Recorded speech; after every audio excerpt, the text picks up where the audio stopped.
Welcome back to our YouTube channel once again.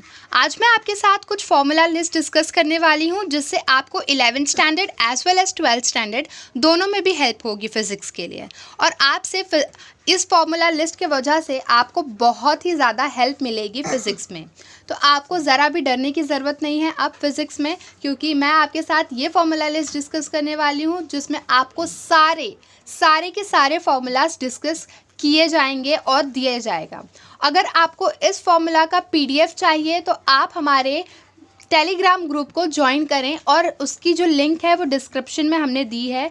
आप हमें Instagram पर भी फॉलो कर सकते हैं जिसके लिंक हमने अपने डिस्क्रिप्शन बॉक्स में दे रखी है, तो आप वहां से देख सकते हैं और ज्वाइन कर लीजिए फटाफट और आपको वहां पर ये पीडीएफ मिल जाएगा। ठीक है, तो आइए देखते हैं कि कौन से फॉर्मूलाज हमको दिए गए हैं। यहाँ पर जो आपको सबसे पहला दिख रहा है वो सर्कुलर मोशन का है, चैप्टर 1 सर्कुलर मोशन।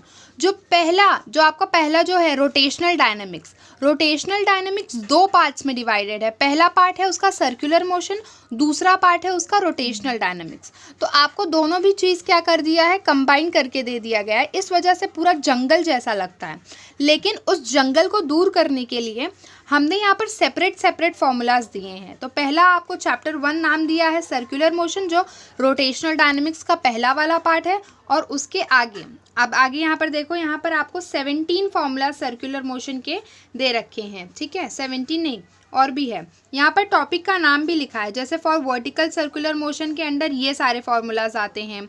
ठीक है, ऐसा तो बहुत हेल्पफुल होने वाला है आपके लिए ये। यहाँ पर काइनेमेटिकल इक्वेशंस भी दे रखी हैं। ठीक है, काइनेमेटिकल इक्वेशंस यहाँ देखो, यहाँ दे रखी है।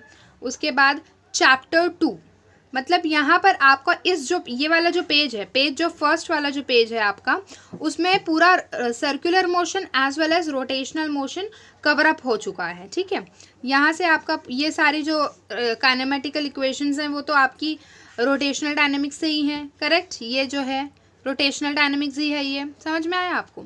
चैप्टर 2 जो है ग्रेविटेशन है, चैप्टर 2 ग्रेविटेशन, इसके सारे फॉर्मूलाज आपको दिए हैं जो 10th के बच्चे को भी यूज़फुल है। ये ग्रेविटेशन का जो फॉर्मूलाज है वो 10th के बच्चों को भी यूज़फुल है, पर इतना ज़्यादा हाई लेवल नहीं है, पर कुछ फॉर्मूलाज ऐसे हैं जो उनको भी यूज़ में आएंगे। ठीक है, तो यहाँ पर आप देखो, यहाँ पर अभी थर्ड जो चैप्टर आपको दिया है वो है rotational motion, that is called as rotational dynamics only, क्योंकि डायनेमिक्स मतलब ही होता है मोशन। तो रोटेशनल मोशन बोले या rotational dynamics, that is one and the same thing. Okay, तो यहाँ पर रोटेशनल मोशन के, रोटेशनल डायनेमिक्स के फॉर्मूलाज आपको पेज नंबर 3 पर प्रोवाइड किए गए हैं।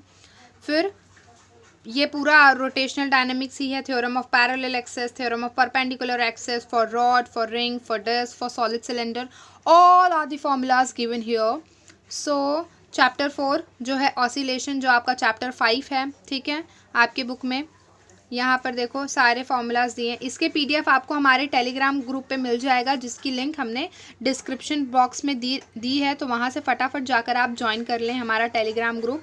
हम वहाँ पर कुछ पेपर्स भी देते हैं, सैम्पल पेपर्स भी सॉल्व करने के लिए आपको देने वाले हैं, तो फटाफट से जाइए और हमारा टेलीग्राम ग्रुप ज्वाइन करिए। इंस्टाग्राम की लिंक भी आपको दी है, वहाँ पर भी आप फॉलो कर सकते हैं। हमारे जितने भी जो टीचिंग स्टाफ है, आपको कुछ भी डाउट रहेगा तो आप वहाँ पर मैसेज कर सकते हैं। We will try to solve your doubt as soon as possible.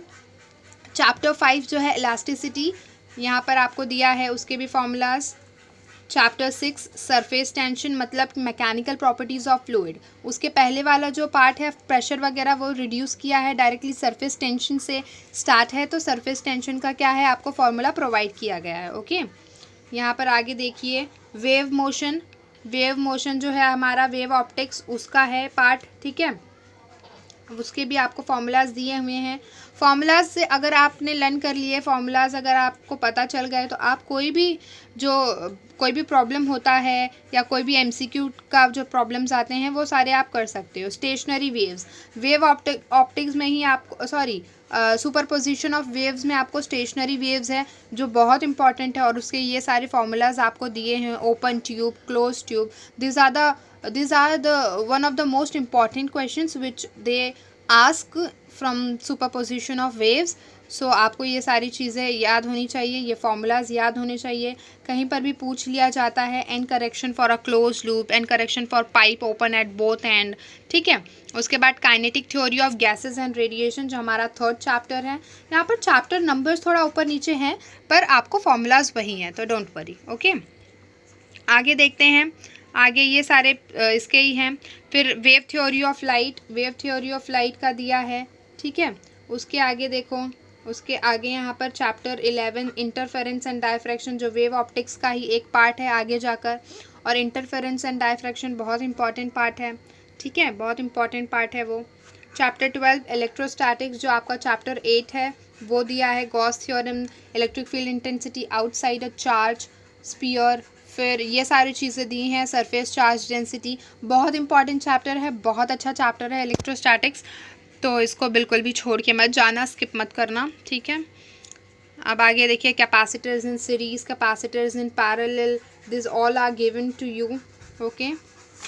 Current electricity जो हमारा चैप्टर नंबर 9 है, एक भी क्वेश्चन, एक भी कुछ टॉपिक भी रिड्यूस नहीं है इस चैप्टर से, पूरा चैप्टर आपको पढ़ना है।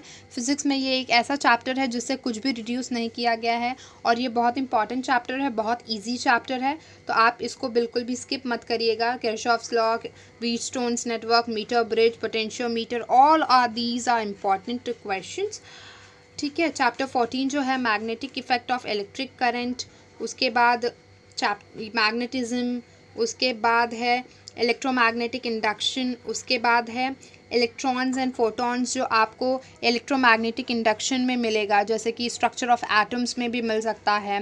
ड्यूअल नेचर में आपको इलेक्ट्रॉन्स एंड फोटॉन्स के ये सारी चीज़ें ये तीनों चैप्टर्स में कवर की गई हैं। तो ये अगर आपने इतनी फार्मूलाज पढ़ लिए तो आपका 12th स्टैंडर्ड बहुत अच्छे से जाएगा और फिज़िक्स आपको ज़रा भी डिफ़िकल्ट नहीं लगेगा। ये सारे फार्मूलाज नहीं मैं आपको बोल रही हूँ, आपको सिर्फ अपने बुक से, एक बुक में आपको लिख लेना है। आपको क्या करना है, एक नोटबुक लेनी है, 100 पेजेस की एक नोटबुक लेनी है। उसमें आप क्या करोगे, कुछ नंबर ऑफ़ फार्मूलाज बनाओगे, नंबर ऑफ़ फार्मूलाज बनाओगे, ठीक है। नंबर ऑफ़ फार्मूलाज की एक लिस्ट बनाओगे जिसको आप लिखोगे और आपको क्या करना है, डेली एक पेज, डेली कितने पेज, एक पेज आपको लिखना है फार्मूला। तो उससे क्या होगा, आपका डेली रिवीजन होता रहेगा और आप साथ ही साथ वो फॉर्मूलाज कभी भी नहीं भूलेंगे। ये क्या कर रही हूँ मैं, हाँ, वो आप साथ ही साथ कभी भी नहीं भूलेंगे फॉर्मूलाज और आपके लिए बहुत ही बेनिफिशियल रहेगा, ठीक है। सो पढ़ाई करते रहिए और हमारे चैनल को अगर आपने सब्सक्राइब नहीं किया है अभी तक तो प्लीज़ कर लीजिए, शेयर कर दीजिए। वीडियो अच्छा लगा हो तो लाइक कर दीजिए, कमेंट कर दीजिए। इसका अगर PDF चाहिए तो हमारा टेलीग्राम ग्रुप ज्वाइन कर लीजिए और हमेशा पढ़ते रहिए, मुस्कुराते रहिए। Thank you.